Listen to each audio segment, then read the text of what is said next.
Política na Veia, uma produção Carta Capital, Jornal GGN e fora da política não há salvação. Olá, estamos aqui de novo no Política na Veia, no seu Política na Veia de toda semana. Bem, vamos lá.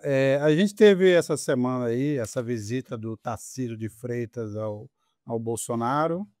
Segundo consta no noticiário, o Tarcísio de Freitas foi dizer ao Bolsonaro que não pretende ser candidato à presidência da República, será candidato a governador. Estava lá o Flávio Bolsonaro disse que, de qualquer forma, a extrema-direita, o bolsonarismo, estará unido nas eleições. Eu vou começar pelo Couto. Couto, você acha que esse movimento do Tarcísio é um movimento a sério, ou seja, Tarcísio está fora do páreo da corrida de ser o candidato da extrema-direita nas eleições, ou é só parte de um jogo aí de cena ainda indefinido?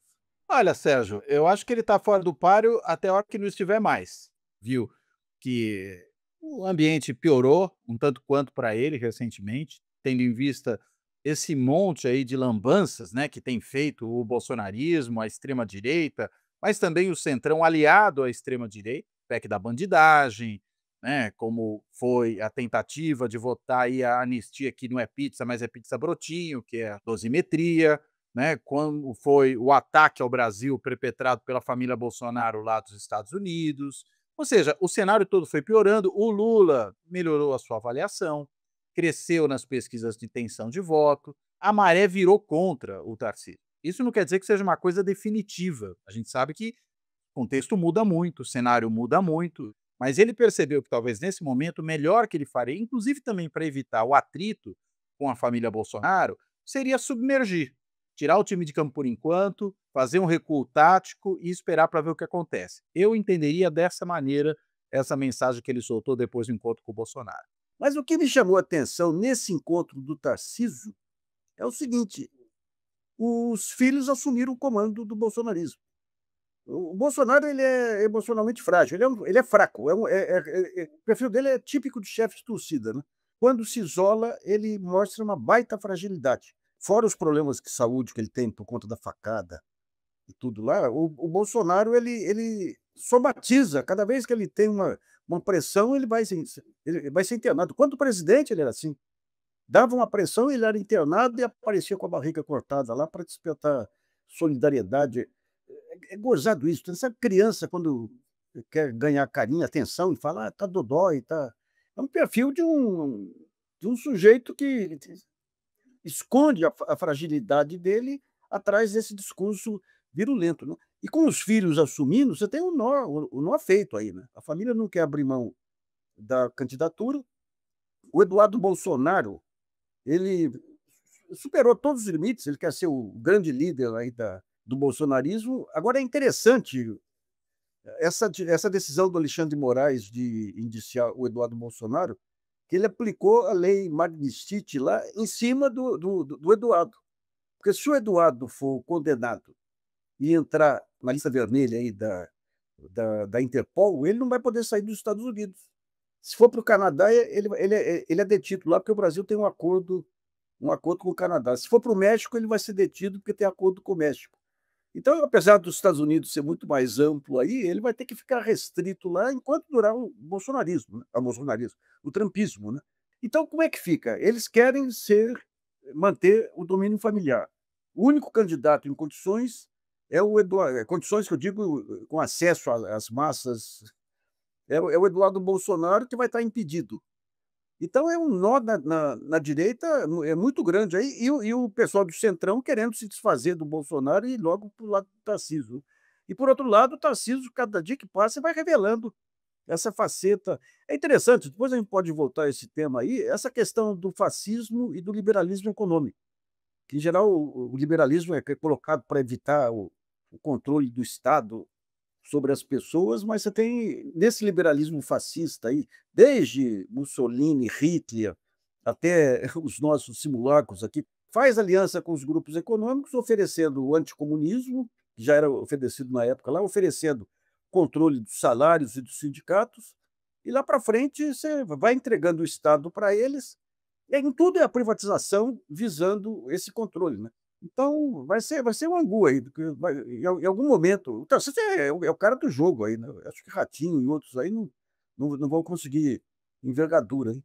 Mas é um nó que a própria direita se, se ofereceu aí, né? Aliás, a parte boa é que a incompetência da direita bate com a incompetência dos democratas também.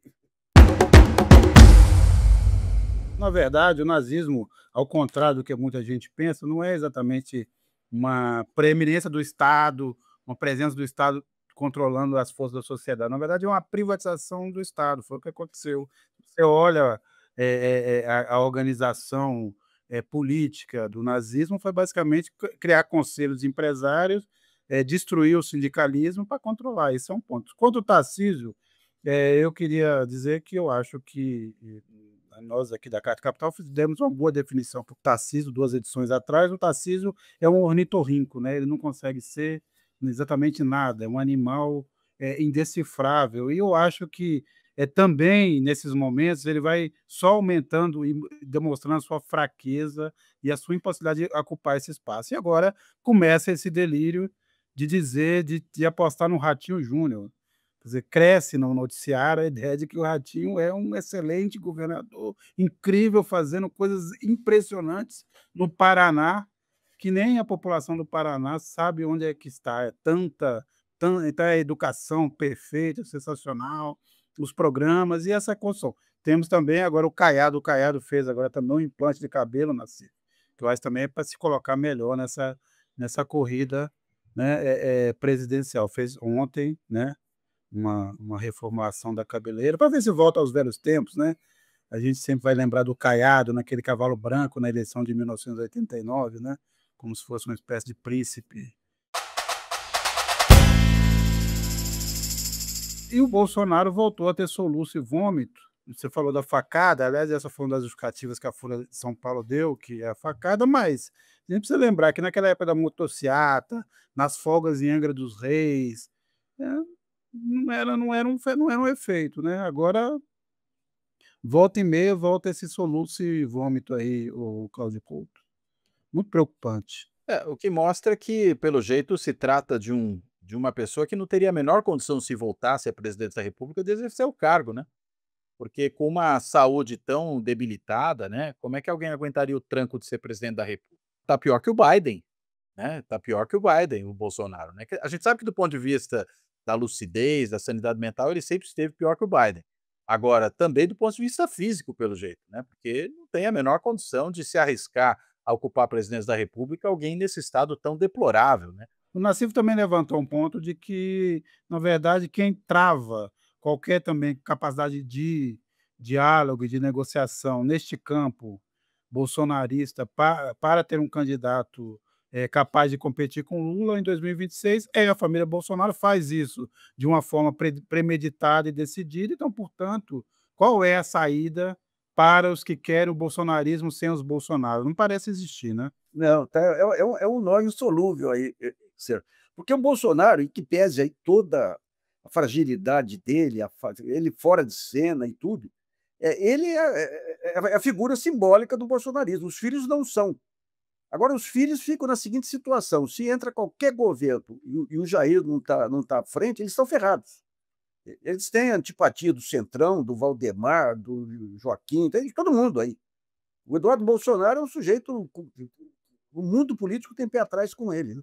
Então você tem, de um lado, essa questão família Bolsonaro versus ultradireita e centrão, o centrão querendo, sem conseguir se colocar aí, porque depende do aval da família Bolsonaro, o Bolsonaro fora de linha. Olha, se continuar assim, vai ser fácil aí pro Lula.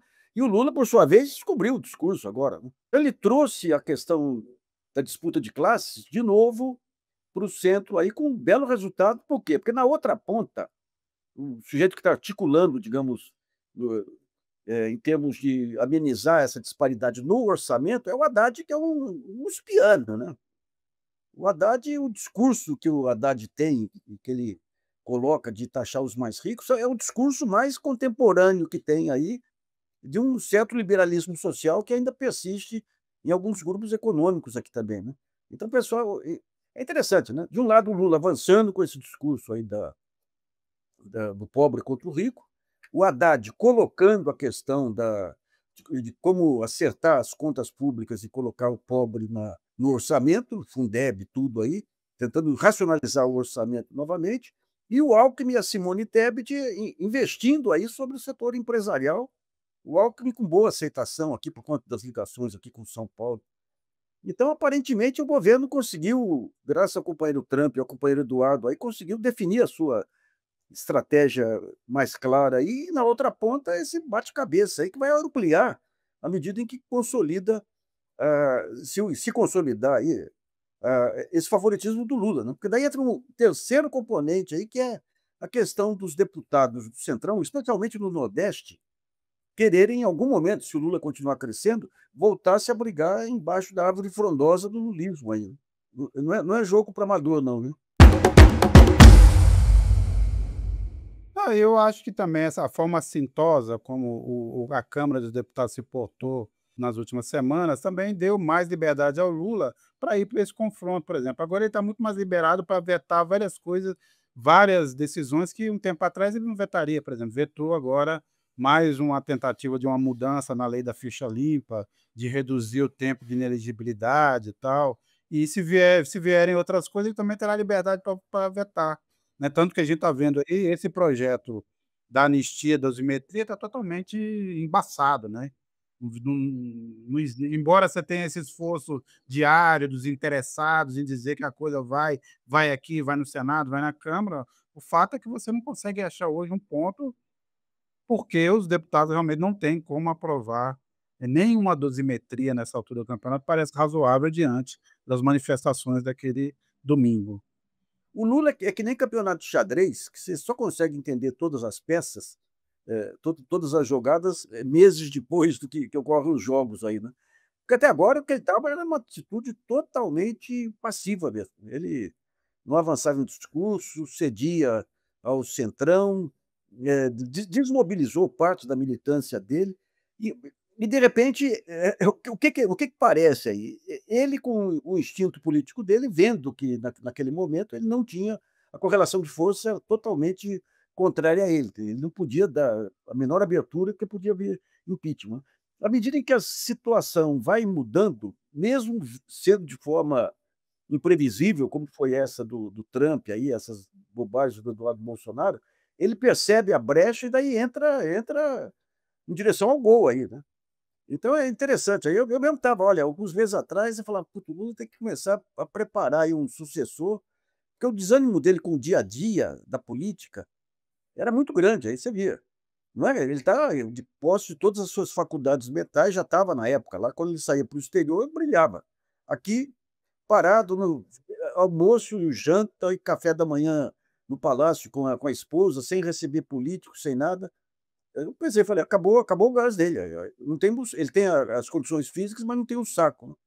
Mas agora que ele viu a brecha, ele está vindo com tudo aí, né, está em direção ao gol, né. Então vamos ver até que ponto que Retomou a vontade, né, Nassif? Eu acho que essa participação dele, na Assembleia Geral da ONU, até tendo como contraponto o próprio Trump, foi um grande momento. É inegável dizer que se teve uma personagem dessa Assembleia Geral da ONU foi o Lula, sob todos os aspectos. Tem do ponto de vista positivo, você teve o Netanyahu, vamos dizer assim, um pouco mais de um lado um pouco mais negativo, mas o Lula é a figura dessa Assembleia Geral da ONU, né, ou foi? até é interessante para muitas explicações aí para aquele passo do Trump de falar do Lula, veio: "Não, isso tudo estava arrumado antes, teve o trabalho empresarial antes aí, teve o pessoal da JBS, teve Itamaraty, teve tudo isso".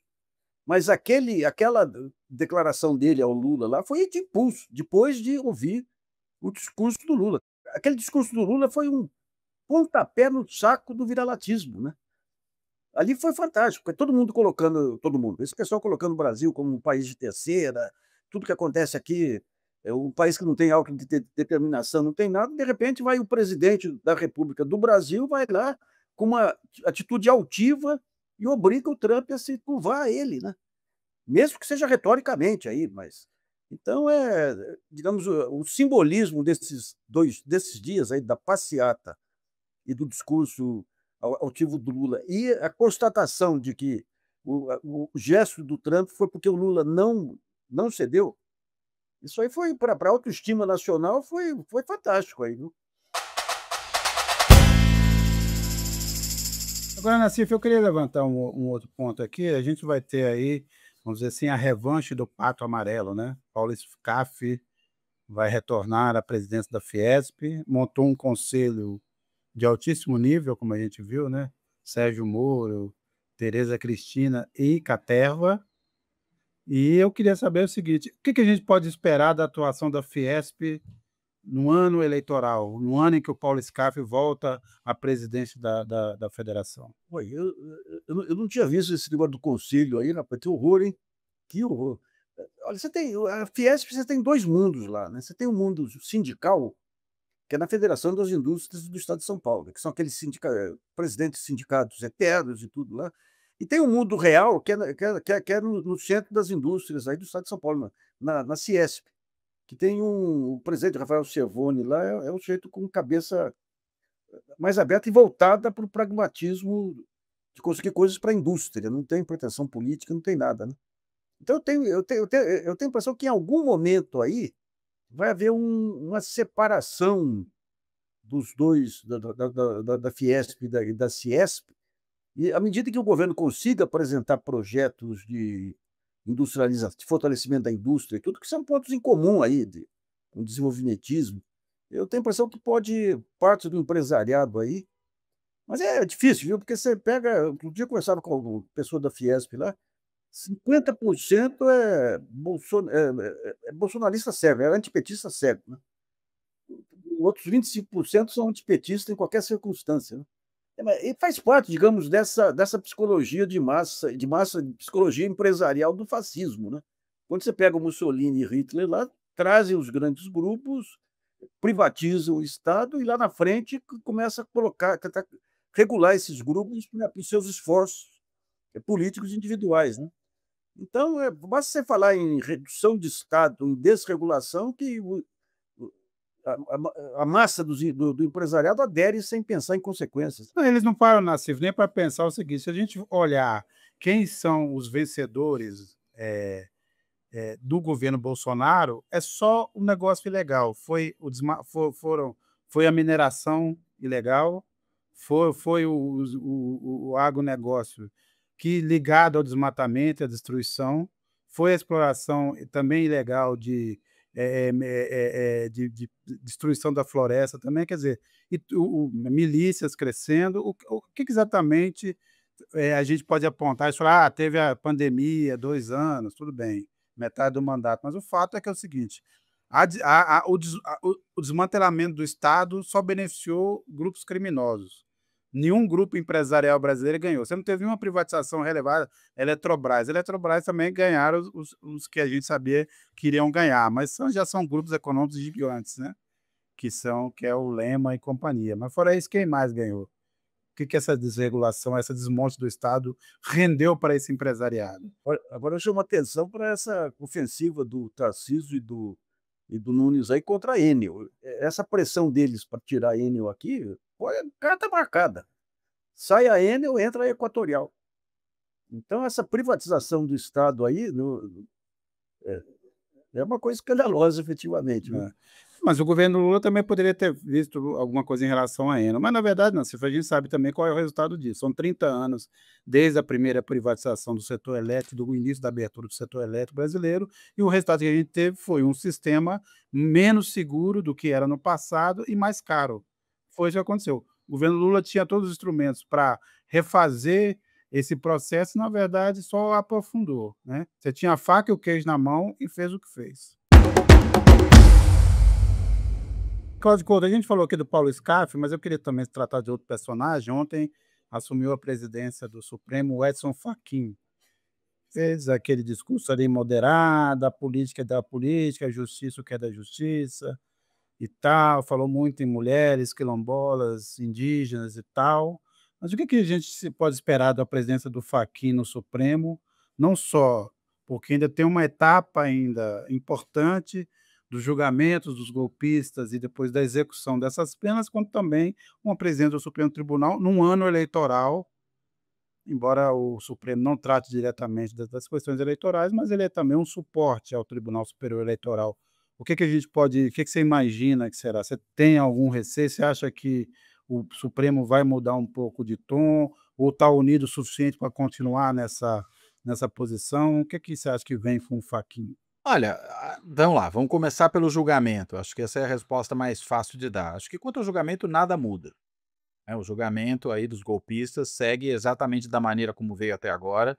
Não houve interferência do Barroso, houve inclusive aquela presença, né, do Barroso ainda como presidente da corte no dia da sentença para prestigiar a turma e prestigiar consequentemente a decisão que havia sido ali tomada diante de todos os ataques que o Supremo como um todo e alguns juízes daquela turma em particular vinham recebendo, né. E acho que no caso do Fachin, agora que você vai ter os réus de menor envergadura sendo julgados, tudo segue tranquilamente.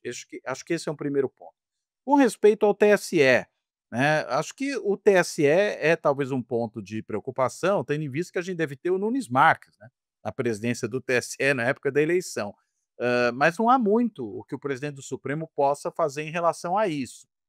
A gente sabe que o TSE é meio que uma, turma do Supremo para assuntos eleitorais, poderíamos assim dizer, ou uma Câmara do Supremo para assuntos eleitorais, como disse aí o cientista político, Vitor Marchetti, a expressão é dele, e portanto existe uma vinculação muito estreita entre as 2 cortes, até pela presença, né, de 3 ministros do Supremo dentro do TSE. A questão é que desses 3, 2 são aqueles vinculados ao bolsonarismo, aquilo que o Bolsonaro chamava da sua cota dos 20% dentro da Suprema Corte, né. Então, acho que a gente pode ter talvez na gestão do TSE um pouco mais de turbulência, vamos ver, né, uma corte talvez menos diligente no combate às fake news, à disseminação de desinformação, a certos trambiques que a extrema-direita possa vir a causar durante o processo eleitoral, muito, né, menos diligente do que foi a corte anterior sob a presidência tanto do Fachin, né, num dado momento, como depois, sob a presidência do Alexandre de Moraes. Então acho que aí sim a gente pode ter alguma mudança, né. E no que se refere ao perfil da corte de um modo geral, né, a Suprema Corte, a gente deve ter uma Suprema Corte um pouco mais discreta. Eu acho que isso tem a ver até com o perfil pessoal do Fachin, né, que é uma figura mais calada, a gente não vê o Fachin dando entrevista, né, diferentemente de vários dos seus colegas, o que eu não acho um problema, muito pelo contrário, acho que juiz tem que primar mesmo pela discrição, o ideal é que fale o menos possível fora ali dos autos, né, e claramente não era esse o perfil do Barroso, que é um tanto quanto loquaz, não é de modo algum o perfil do Gilmar, que fala até quando não é perguntado, né, ele tem alguma coisa a dizer sobre tudo. O Alexandre de Moraes, apesar do seu estilo duro, geralmente só fala durante as sessões do tribunal, mas o Fachin, talvez de todos eles que hoje estão lá, é o mais discreto. Então acho que essa descrição vai valer. Quando ele sinaliza essa agenda, né, de que é uma corte menos envolvida na política, eu acho que isso se deve a uma série de razões, né. Primeiro, antes mesmo da chegada do Bolsonaro ao poder, já havia muita crítica feita ao Supremo Tribunal Federal por um excesso de protagonismo de vários dos seus membros, mas, isso era já objeto de crítica, mesmo veja, para além de qualquer crítica que depois a extrema direita vai fazer à corte, aí sim, por ela desempenhar o seu papel, né, são coisas diferentes. A questão é que já vinha essa corte com um perfil muito proeminente em vários casos, se expondo. E aí ela tem, na hora que surge um problema realmente muito sério no país, de ameaça ao Estado de Direito, ela tem que se posicionar de forma mais assertiva, as coisas se somam. Então talvez seja estrategicamente interessante para o Supremo Tribunal Federal ter nesse momento um certo recolhimento, né, ser um pouco menos ostensivo nas suas ações e nos seus posicionamentos públicos. Julga o que tem que julgar, né, mas sem tanto estardalhaço e sem tanto protagonismo dos juízes. Acho que em algum caso isso vai ser impossível de se resolver, porque esses que gostam de falar pelos cotovelos vão continuar falando. Não acho que o Fachin vai conseguir deter esse tipo de coisa. Mas se isso servir pelo menos como uma diretriz geral, acho que é saudável, né. O tribunal tem que se preservar para poder, na hora que precisa agir, gozar de muita legitimidade para agir. E a gente viu nos últimos anos, particularmente sob o governo Bolsonaro, um ataque constante à corte que montou o que eu chamaria aí de uma armadilha populista, né? Até escrevi a coluna recente na Carta Capital tratando exatamente desse assunto, que é essa lógica, né, de transgredir o tempo inteiro, de produzir uma série de situações que exigem do Supremo Tribunal Federal uma atuação, depois atacar o Supremo pela decisão que tomou no âmbito das suas atribuições, o que obriga o Supremo a se defender. Quando vem essa defesa, ataca de novo o Supremo, acusando-o de partidarismo, né, tomando a defesa dele como uma posição partidária, e isso vai solapando, vai minando a legitimidade da corte, o que é um problema para a democracia. Então, desse ponto de vista, eu acho que é realmente salutar que o Supremo Tribunal Federal tenha uma presidência voltada a uma certa discrição da corte. A gente não ganha com essa corte o tempo inteiro aparecendo e com os brasileiros sabendo mais quem são os 11 ministros da corte do que quem são os 11 titulares da seleção de futebol. Essa segunda parte é mais difícil, mesmo que a gente não prestasse atenção no STF, né, porque, enfim, o momento não é tão virtuoso do ponto de vista futebolístico. Além disso, o Supremo fala muito, mas às vezes marca gol também.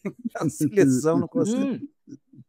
O Supremo marca gol mesmo. Eu acho que marca mesmo. E tem alguns artilheiros ali, né? O problema é que tem aqueles caras, né? Eu não vou dizer que ficam reclamando com o juiz, porque os juízes são eles, né?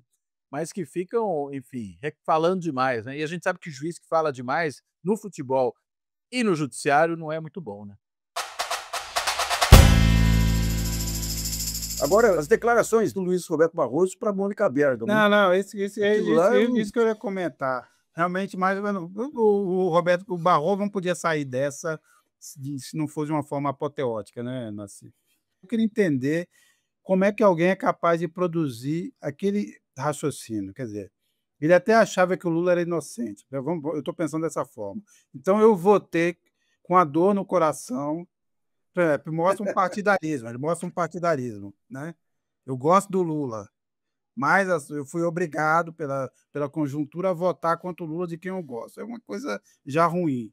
E aí vota errado com dor no coração. O que é isso? Ele, na verdade, tem um lado, vota pelo lado contrário, mesmo contra as suas convicções. E aí ninguém fica por isso. Fica parecendo que é um cara bacana, que inclusive agora vai fazer um retiro espiritual, vai lá que ele descobre. Ele e a Carmen Lúcia aí são os ministros bambuzal, né? É até interessante porque você olha para eles, para que lado que ele está indo. Você fala, opa, esse lado vai vencer, então. É sempre assim, a Carmen Lúcia também é igualzinho, né? Não, o que ele fez lá, ele caiu de cabeça na Lava Jato. Eu lembro o orgulho dele de colocar no X lá, no antigo Twitter lá, pesquisas mostram que a maior influência entre os juízes do país é o ministro Luiz Roberto Barroso.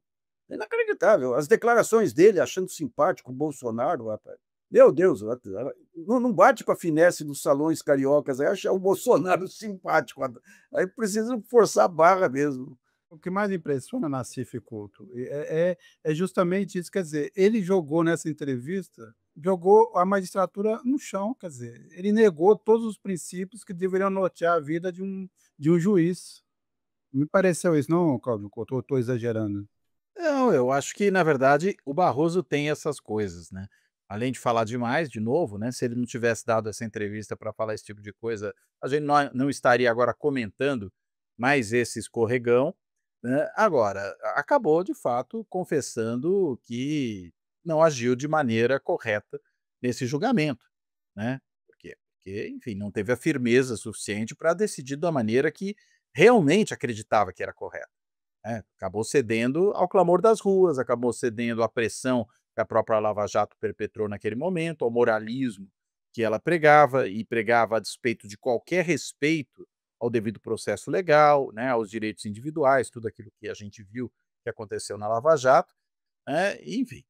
E agora, via público e dizer isso, eu acho que é até pior, né?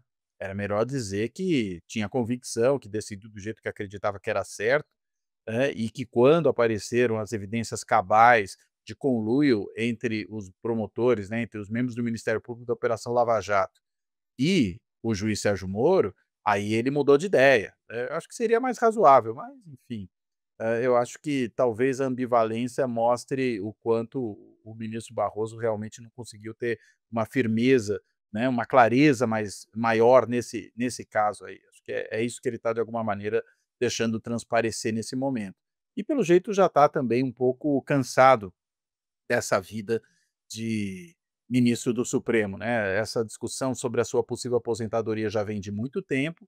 Ele mesmo, quando consultado recentemente, não negou essa intenção, né? E até esse retiro espiritual que ele vai fazer, acho que no Extremo Oriente, ele é um retiro espiritual do qual ele pretende voltar com uma decisão tomada, né? E se tiver que tomar essa decisão, que tome logo, né? Porque é importante que a gente tenha eh, alguém, né, rapidamente indicado para ocupar uma posição no Supremo. A gente já tem aí gente, né, na Bolsa de Apostas, ministro do TCU, advogado-geral da União, ex-presidente do Senado, mas talvez fosse também o momento, né, se realmente se confirmar a abertura dessa vaga, do presidente Lula fazer uma coisa que lhe é cobrada desde o início, né, que é também aumentar a diversidade ali dentro da corte, né?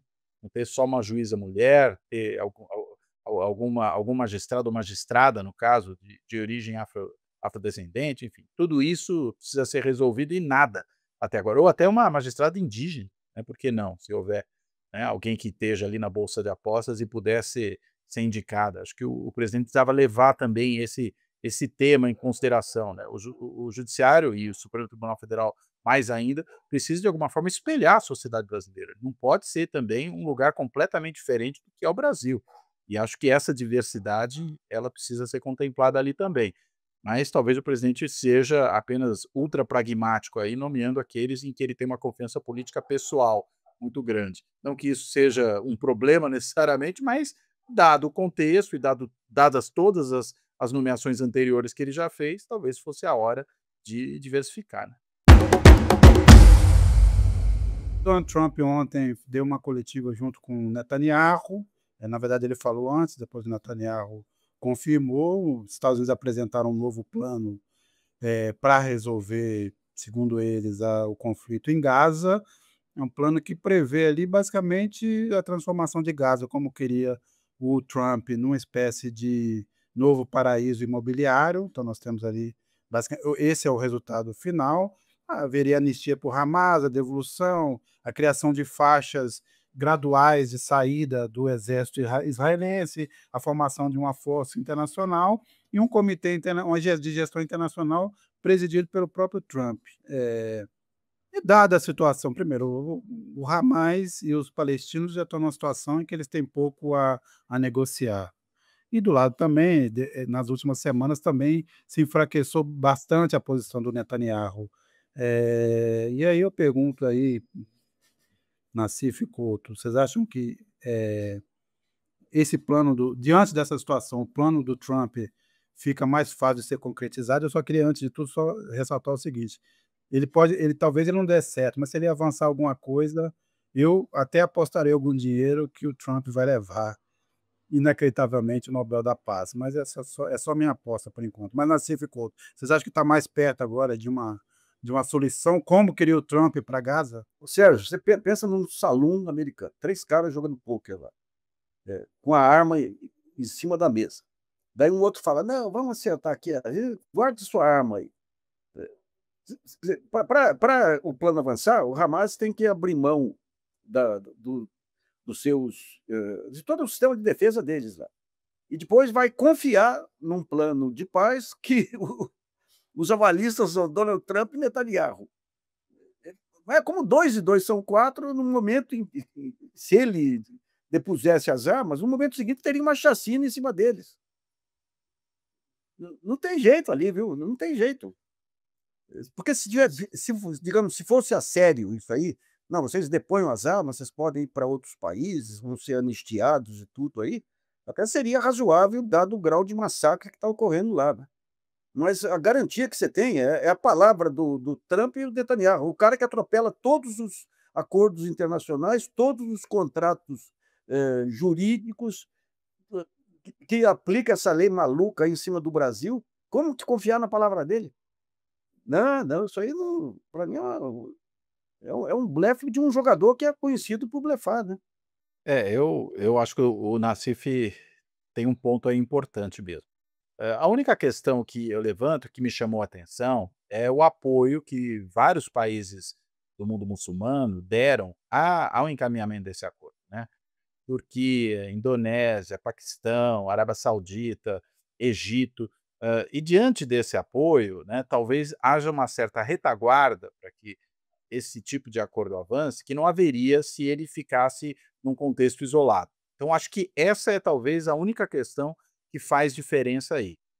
Agora, eu não sei se o Hamas vai acreditar que vale a pena, né. A questão é que o próprio Hamas hoje está numa situação tão periclitante, né, porque houve essa devastação completa de Gaza, né, o genocídio perpetrado ali por Israel, né, a destruição de toda a infraestrutura física da faixa de Gaza, né, quer dizer, não sobrou hospital, não sobrou escola, não sobrou universidade, não sobrou nem igreja católica, não sobrou nada ali, nada.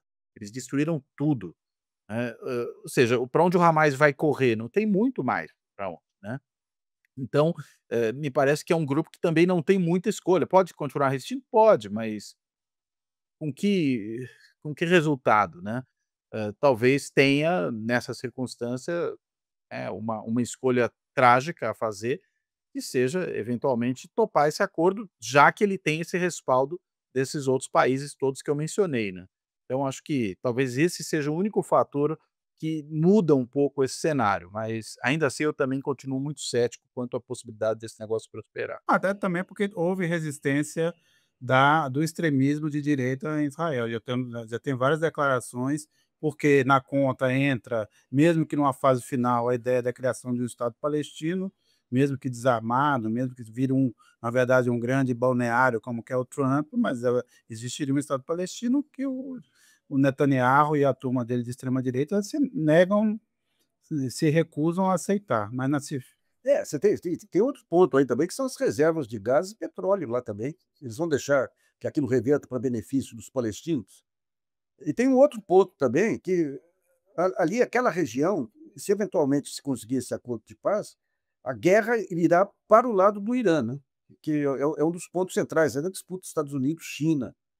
E aí, então, você teria uma realocação aí do espírito guerreiro de Israel de Gaza para o Irã também, né? Que é onde está fervendo também a situação política, geopolítica lá também, né? Mas é complicado, né, quando você destrói todas as regras de relacionamento entre países e tudo, quando acaba com o conceito de não intervenção e tudo é possível, né. E eu não acredito que a ambição do Trump de ganhar o prêmio Nobel da Paz seja maior do que a ambição financeira dele de negocista que ele é, né. não, é uma coisa está ligada à outra. Mas uma coisa que o Couto coloca é isso aí, esse aval aí de outros países aí pode ser um contraponto aí importante aí. A União Europeia também já veio a público dizer que apoia, tal. E mesmo vamos lembrar, outros acordos foram assinados e não deram em nada, né. Agora deram o que deram, por exemplo, deram o Prêmio Nobel da Paz para quem assinou acordos que depois, duraram pouco tempo. E esse aí, se levar algum tipo parar a limpeza étnica, permitir a entrada de ajuda humanitária e, ao mesmo tempo, resultar na devolução dos reféns israelenses, mesmo que no curto prazo, né, eu só não acredito depois que vá dar no que deu, a não ser que seja isso, que se vigore, o projeto de incorporação, né, o projeto imobiliário do Trump. Parece ser, no fundo, quando a gente olha no detalhe, é isso, né, é basicamente criar o espaço para que você criar ali um grande projeto imobiliário na região, com ganhos, obviamente, para os interessados de sempre. Agora a gente tem aí, Cláudio Couto, essa figura aí também, que é o Tony Blair. Tony Blair realmente, o que podemos dizer sobre o Tony Blair, essa figura, né, nascida do Partido Trabalhista Inglês e que acumula aí uma série, né, realmente o currículo do Tony Blair sempre nos impressiona, né, e as suas decisões. Tony Blair como um dos administradores desse projeto. O que você me diz? Pois é, né. Será que não conseguiram pensar em ninguém melhor, né? A gente poderia se perguntar. Tony Blair tem aquela postura subserviente, né, no caso da agressão americana ao Iraque, né, sob aquela falsa alegação de armas de destruição em massa que haveria ali, Então ele tem um passivo bastante considerável, né, que precisa ser levado aqui em conta quando a gente observa isso que está acontecendo aqui, né. Então não me parece que seja normal e é numa prepotência imensa, né. De repente você manda ali um cidadão, né, que foi um primeiro-ministro de um país europeu, como e ainda por cima do Reino Unido, né, que teve o protetorado ali, né, teve o mandato da Palestina antes da guerra e que resultou nessa catástrofe aí da Nakba e de tudo aquilo que se perpetrou ali depois, né. Acho que seria mais prudente ter pensado num nome alternativo, talvez até de algum país árabe. Isso eventualmente seria o mais interessante, né, de repente alguma liderança do próprio Egito poderia estar ocupando essa posição ali, enfim. Não me parece que foi uma decisão prudente não. Mas enfim, é o que temos para hoje. É, e veremos, né, veremos. Realmente parece ser um acordo muito mais complicado do que sempre esses anúncios também grandiloquentes do Trump, né, agora vamos resolver. E você olha aliás, o texto é o de sempre também. Eu fui ler lá os pontos principais do acordo e é sempre assim: "Não, porque os países de boa vontade envolvidos nesse projeto brilhante, sensacional, que vai transformar a Gaza", não é, é impressionante, é o rei dos adjetivos. O governo Trump é um governo com muitos É adjetivos. isso, é isso, é isso. Nacife Couto, é isso, o mundo gira, então vamos nessa, até a próxima. Até a próxima gente, abraço, até outra semana. Até mais, abração.